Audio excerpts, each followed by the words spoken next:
Monique Bléral, professeure des universités en culture et langue régionale, spécialité littérature et patrimoine culturel créole.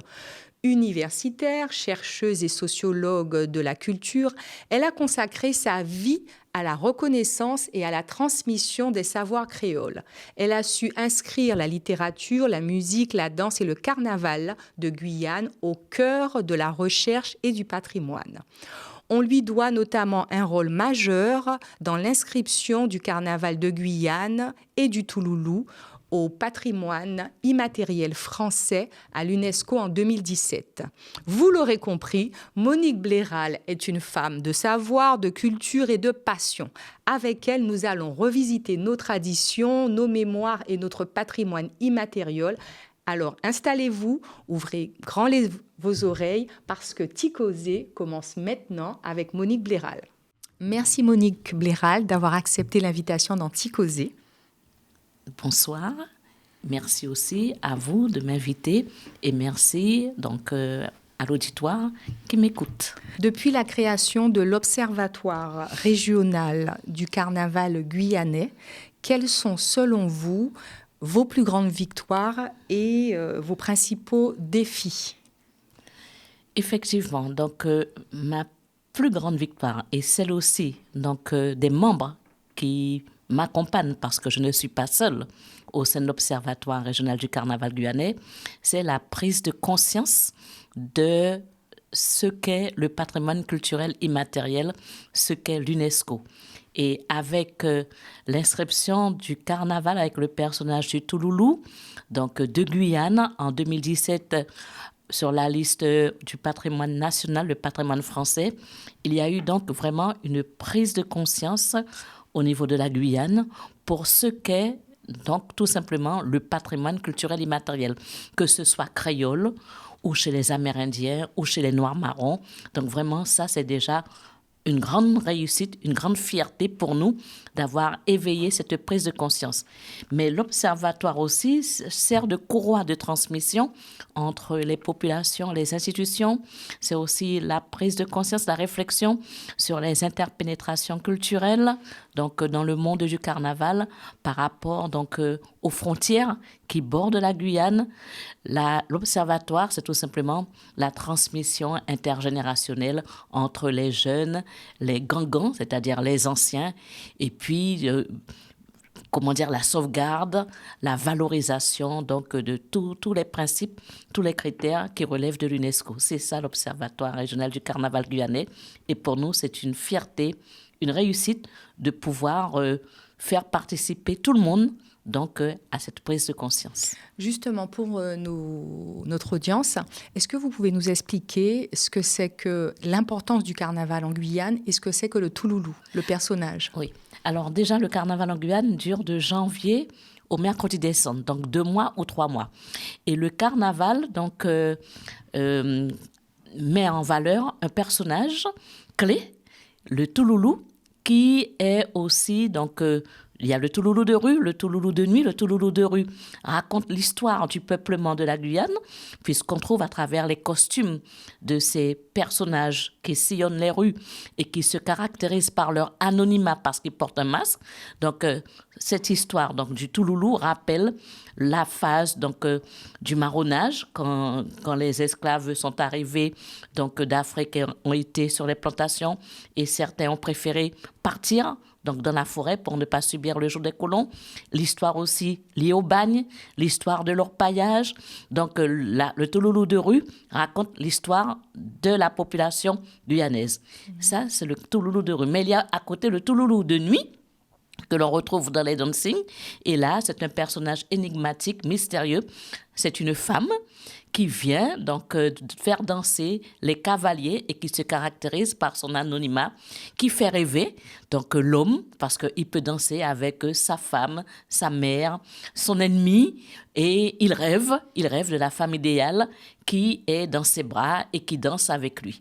Donc le carnaval, c'est vraiment, pour les Guyanais, c'est c'est vraiment une manifestation culturelle importante. Mais nous, au niveau de l'Observatoire régional du carnaval guyanais, nous essayons de montrer que le carnaval et le personnage du Touloulou, ce n'est pas uniquement la fête, qu'il y a aussi donc prise de conscience, il y a une histoire, mais il y a aussi donc le carnaval est lié à l'économie, au développement touristique, mais le carnaval est aussi la science, puisque on peut écrire des livres, on peut faire des colloques à partir de ce carnaval, montrer l'évolution des costumes, l'évolution donc des chants, en allant collecter auprès des anciens, puisque ce sont des bibliothèques qui se meurent, qui partent, et il faut qu'il y ait des traces pour les générations à venir. D'ailleurs, pourquoi, pour vous, c'était très important de transmettre cette histoire à la jeunesse? Eh bien, on a remarqué que la jeunesse, bien sûr, elle est en lien avec la mondialisation. Donc, elle est préoccupée par d'autres formes de loisirs. Et comme le carnaval est un patrimoine qui se traduit par sa mouvance, par sa mobilité, le carnaval n'est pas statique, le carnaval est dynamique. Donc, il est important donc de garder les symboles, les rites qui constitue ce carnaval guyanais. Donc, bien entendu, il est évolutif, mais il faut quand même ne pas oublier que ce carnaval de la Guyane rappelle l'histoire même des Guyanais, mais qu'il est aussi fondé sur des rituels. Par exemple, le bal paré masqué, c'est la transmission entre les femmes, des femmes qui se déguisent et qui vont transmettre des rituels liés donc à la nourriture, liés à la manière de s'habiller, liés au comportement, à la gestuelle avant le dancing, dans le dancing, après le dancing. Donc c'est tout cela qui se transmet et qu'il est important donc de conserver, et que les jeunes, même si ils font évoluer le carnaval, mais qu'ils s'approprient un petit peu les codes, les symboles, les rites qui le constituent. Est-ce que, justement, en tant que professeur, vous avez trouvé qu'il y a eu une implication depuis que vous vous êtes impliqué sur cette transmission de l'histoire du carnaval et du Touloulou? D'ailleurs, vous avez écrit de nombreux ouvrages à ce sujet. Oui, tout à fait. Donc, déjà dans mes cours, parce que j'enseigne la littérature orale, mais aussi la littérature écrite et tout ce qui a trait au patrimoine. Donc, le carnaval fait partie aussi du programme des étudiants de licence, de master, des doctorants aussi, puisqu'il y a des thèses de doctorat qui ont été soutenues sur le carnaval de Guyane, par exemple, le lien entre le carnaval et la santé, le carnaval et le lien avec les femmes, le carnaval, donc, exemple, qui est une activité physique. Par exemple, quand on marche, on fait Touloulou, il y a le rythme cardiovasculaire qui est pris en compte, mais aussi les neurones, parce qu'il y a, le bien-être.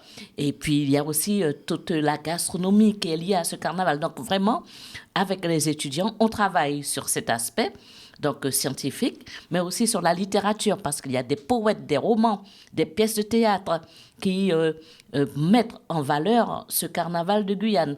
Au niveau du campus, à l'Université de Guyane, nous avons Carna Campus, où, donc, au moment du carnaval, les étudiants, les administratifs, les professeurs, tout le monde travaille ensemble, reçoivent des carnavaliers, des artistes, que ce soit stylistes, chanteurs, danseurs, au sein du campus pour pouvoir valoriser, sauvegarder donc ce carnaval.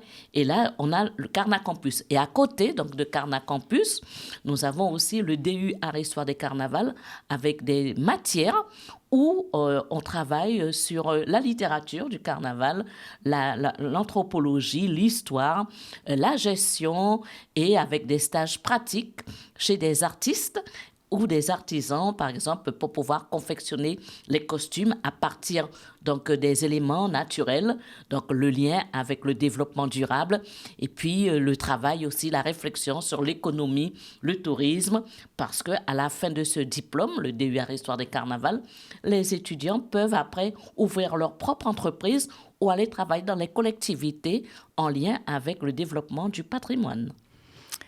Justement, Monique Bléral, vous êtes une militante culturelle infatigable et vous avez aussi su parler culture avec les politiques, donc faire la relation entre la culture et la politique, et aussi vous avez ouvert à l'international justement ce carnaval guyanais, cette histoire Touloulou. Est-ce que vous pouvez nous en parler un peu? Oui, alors donc toujours, donc pour moi ma passion est liée donc à ma profession. Donc ma passion nourrit donc mon enseignement, nourrit les formations que je mets en place, nourrit aussi ma recherche, les colloques, les ouvrages que j'écris. Par exemple, avec les étudiants ou mes collègues enseignants, nous travaillons au niveau local avec la caravane du Touloulou, c'est-à-dire que nous circulons à travers le territoire, mais nous avons aussi la caravane pédagogique, c'est-à-dire que nous partons dans les classes pour pouvoir mettre en place des ateliers auprès des élèves, que ce soit du primaire, du second degré ou les étudiants de l'université. Ça, c'est sur le plan local. Au niveau national, puisque je suis professeure, mais à côté, je suis aussi présidente de l'Observatoire régional du carnaval guyanais. Nous venons effectuer donc des conférences performances avec illustration donc des personnages de Touloulou, des musiciens. Donc, par exemple, à l'université, donc Paris-Sorbonne, l'université Paris-Diderot, ou encore en Auvergne, dans les universités, donc où les festivals le Festival des cultures du monde, ça c'est pour la France, ou encore, comme je suis aussi la 4e vice-présidente de la Fédération des carnavals et fêtes de France, nous étions à Nantes pour pouvoir montrer un petit peu ce qu'est notre carnaval. Ça c'est sur le plan local, puis sur le plan national, mais à l'international, nous partons aussi avec toujours dans cette veine du militantisme culturel, nous partons avec des étudiants, donc des jeunes, des anciens, par exemple au festival donc, des rituels et danses masquées au Bénin, ou encore nous étions au Canada, invités par les universités, et tout récemment nous étions en Chine pour pouvoir expliquer ce qu'est le Touloulou, montrer un petit peu la spécificité des masques de Guyane, qui perdent un petit peu l'aspect sacralité, puisqu'on est plus dans le festif au niveau du carnaval de Guyane avec notre personnage du Touloulou. Donc il y a tout cet aspect militantisme, enseignement, formation, recherche et politique, puisque j'habite la ville de Macoria. Dans cette ville, nous avons mis en place un jumelage entre la ville de Macoria et la ville donc, de Grand Popo au Bénin. Et là, il y a des étudiants comme des professeurs qui font le va-et-vient entre la Guyane et le Bénin, mais aussi où nous sommes invités au Feridama, au Festival des rituels et danses masquées, pour pouvoir au Bénin, pour pouvoir montrer le carnaval de Guyane. Et nous recevons les masques donc, du Bénin, qui sont inscrits à l'UNESCO, le masque Guélédé, qui viennent aussi donc, à Macoria, dans la ville de Macoria, pour montrer aussi leur tradition festive, mais leur rituel aussi des danses masquées. Alors, là, vous nous avez raconté tout le parcours de ce combat que vous menez depuis des années, de la création de l'Observatoire du Carnaval de Guyane. Mais est-ce que vous avez aussi rencontré des embûches? Est-ce que ça a été difficile? Oui, donc vous savez, donc dans tout combat, il y a des embûches. Il y a l'aspect positif avec les avantages, il y a les adjuvants, mais il y a aussi les opposants. Donc, on ne peut pas plaire à tout le monde. Et bien sûr, pour pouvoir respecter les critères de la Convention 2003 de l'UNESCO, il faut qu'il y ait l'unité. Et nous devons montrer que le carnaval de Guyane, le personnage de Touloulou, concerne tout le monde. Que ce soit les politiques, que ce soit les socioprofessionnels, que ce soit les carnavaliers, il faut vraiment qu'il y ait l'unité. Et aussi la communauté, c'est-à-dire la Guyane est multiculturelle et nous devons montrer que quel que soit donc, la communauté culturelle, ethnique. Quand vous parlez des communautés, vous parlez des créoles, des Bushinengués, et on doit montrer le lien, donc on doit montrer que le carnaval est un lien entre toutes ces personnes. Et ça a manqué? Non, ça n'a pas manqué, mais il faut encore aller plus loin. Donc, on a mis en place la caravane du Touloulou pour sillonner le pays. Donc, pas rester uniquement sur le littoral, mais aussi aller à l'intérieur de la Guyane, à la rencontre des Noirs marrons, des Bushinengue, qui sont les descendants donc des Africains qui ont préféré fuir, aller dans la forêt, le long des fleuves. Donc, montrer un petit peu comment eux, ils perçoivent le carnaval. Les Amérindiens eux, aussi. ce sont les Bushinengue. Les Bushinengue. Donc, montrer aussi comment les Amérindiens, ils perçoivent le carnaval. Comment les Chinois aussi, ils perçoivent le carnaval. Donc, montrer que, par exemple, pendant les défilés, les parades, ces communautés participent aussi à leur manière donc à ce carnaval. Et d'ailleurs, même sur le plan économique, les Chinois, les Hmong, puisque nous avons aussi les Hmong en Guyane, participent à leur manière, soit dans le commerce textile pour les Syriens, les Libanais, le commerce alimentaire pour les Chinois, pour les Hmong, donc pour le commerce aussi vestimentaire, les coutures, la confection des costumes pour les communautés brésiliennes. Donc, il faut montrer que le carnaval, comment dire, tout le monde est concerné par le carnaval. Économiquement, le carnaval rapporte à tout le monde. Touristiquement, ça rapporte à la Guyane, à tous les Guyanais, quelle que soit la communauté. Voilà. Donc, il n'y a pas que la danse, que le festif, il y a aussi le développement touristique, le développement économique et puis le lien social, parce que le carnaval, il permet aussi de prévenir la délinquance. Donc, quand on a des jeunes qui sont de différentes cités, donc le carnaval leur permet de se rassembler. Et depuis, par exemple, le mois d'octobre, ils se retrouvent pour pouvoir répéter les chants, les danses, les chorégraphies et réfléchir aux costumes qu'ils vont porter pendant la saison carnavalesque. Et puis, il y a aussi l'aspect culinaire, parce que pendant le carnaval, il faut se nourrir pour pouvoir tenir, surtout pendant les jours gras. Comme on a, donc, il y a la soupe, le poncholet, qui nous permet de ne pas nous enrhumer, et puis le blaf de poisson, le blaf de poulet. Mais tout ceci, ce sont des aliments à base d'eau qui sont là pour pouvoir nous permettre de tenir pendant ce carnaval. Et puis, toutes les plantes médicinales, la pharmacopée, avec les potions, les bains. Donc, c'est tout ça le carnaval. Et c'est vraiment, plus je travaille sur le carnaval, plus je suis émerveillée, parce qu'il y a tant de choses à dire, tant de choses à faire, on ne s'en lasse pas. Donc, vous voulez dire par là qu'en fait, il y a une vraie gastronomie à cette période du carnaval. Il y a une vraie gastronomie tout à fait, propre au carnaval. Parce qu'il faut tenir. Il y a bien sûr les plats de résistance, mais il y a aussi les boissons qui vont avec et la pharmacopée. Parce qu'il faut aussi boire, se frictionner pour pouvoir être en forme et tenir. Parce qu'on danse... pas uniquement le samedi et le dimanche, mais dès le lundi, il y a les cours de danse privés, parce qu'il y a plusieurs types de carnaval.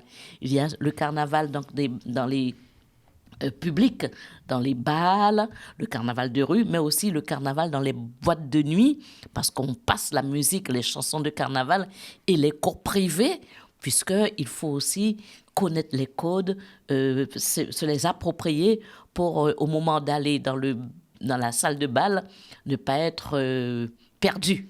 Est-ce que vous pensez, Monique Bréal, qu'aujourd'hui, avec tout ce travail, il y a une meilleure prise de conscience? Oui, je pense, oui, parce que on comprend de plus en plus que, bien sûr, le carnaval est avant tout festif, c'est la base, mais que derrière cet aspect festif, on peut aussi aller plus loin. Donc, l'économie, mais aussi le lien social, la cohésion sociale. Donc, il y a à faire. Et puis, comme je le disais, les imaginaires, parce que nous sommes dans l'Amazonie. Donc, la Guyane est une région francophone avec son carnaval. Nous sommes à côté du Brésil et nous avons aussi notre spécificité, un carnaval de rue, un carnaval de nuit, avec un personnage, le Touloulou, qui raconte l'histoire de la Guyane, mais qui est aussi lié à l'imaginaire, la forêt amazonienne, les fleuves, l'écosystème amazonien. Et c'est cela notre spécificité. Comment a été accueilli le carnaval guyanais à Grand Popo ? au Bénin? Donc, comme ailleurs, comme aussi bien en Chine, donc déjà, notre carnaval est festif. Et là, dans ces régions, que ce soit en Chine ou que ce soit même au Bénin, c'est un carnaval lié donc à des rituels, donc plus spirituels.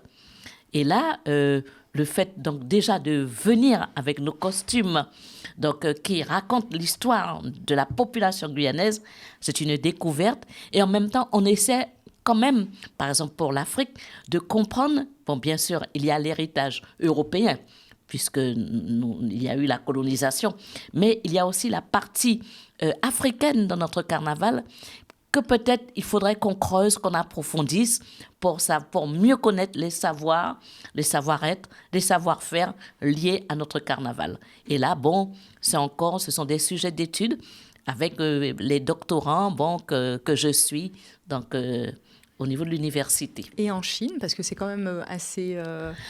on est quand même aux antipodes, non? Oui. En Chine, il y a un carnaval, il y a... Non, ici, il y a le dragon. Il y a le dragon, d'accord. Il y a un personnage. Il y a un personnage, le dragon, que l'on retrouve en Guyane, puisque nous avons des Chinois aussi en Guyane. Et là, donc, nous étions invités en Chine pour la fête, donc le nouvel an, la fête nationale de la Chine. Et là, et puis dans le cadre aussi de la coopération entre la Chine et la France, donc la coopération diplomatique. Donc c'était vraiment intéressant donc pour les Chinois de découvrir notre carnaval, puisque eux, ils ont des masques, mais ce sont des masques sacrés liés à l'opéra. Donc l'opéra de Chine, alors que nous avons des masques qui racontent une histoire, des masques qui sont en lien avec la grivoiserie,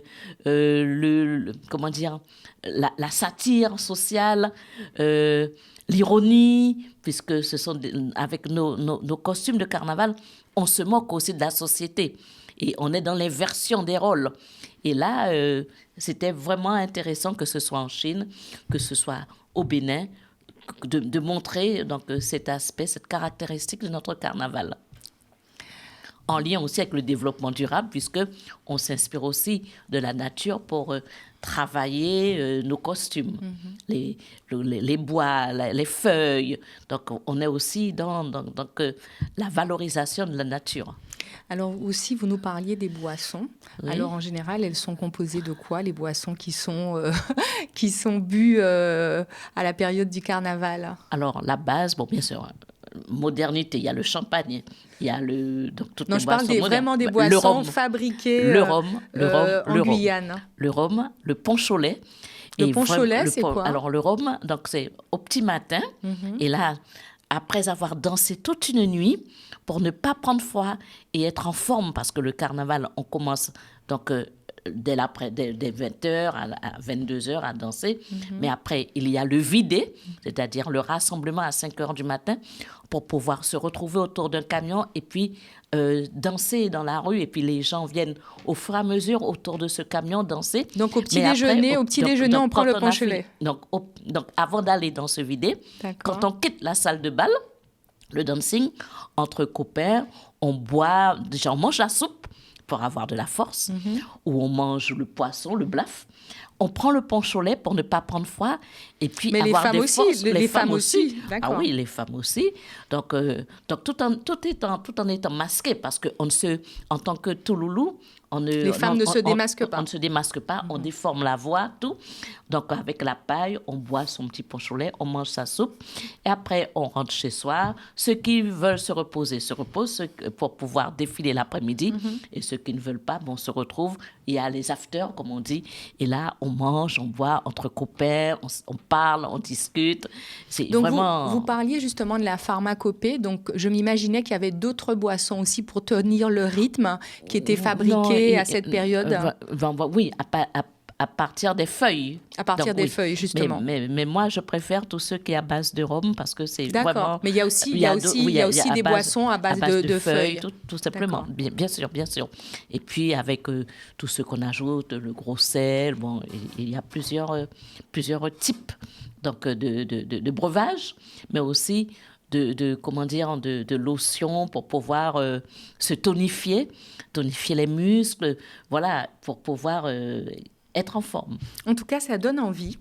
Merci pour toutes ces histoires. Merci pour nous faire découvrir le carnaval. Tout ceci est écrit aussi. Ah oui, d'ailleurs. Est-ce que vous pouvez nous donner le titre des différents ouvrages que vous avez écrits? Il y a donc, par exemple, Traversée littéraire du carnaval guyanais. Donc, c'est un recueil avec plusieurs textes littéraires que j'ai écrits. Bon, il y a aussi le dernier, là, qui date de 2 ans. Donc, c'est un recueil de chants, d'une 50aine de chants de carnaval de rue, avec les thématiques où on montre la satire, la moquerie par rapport à la femme.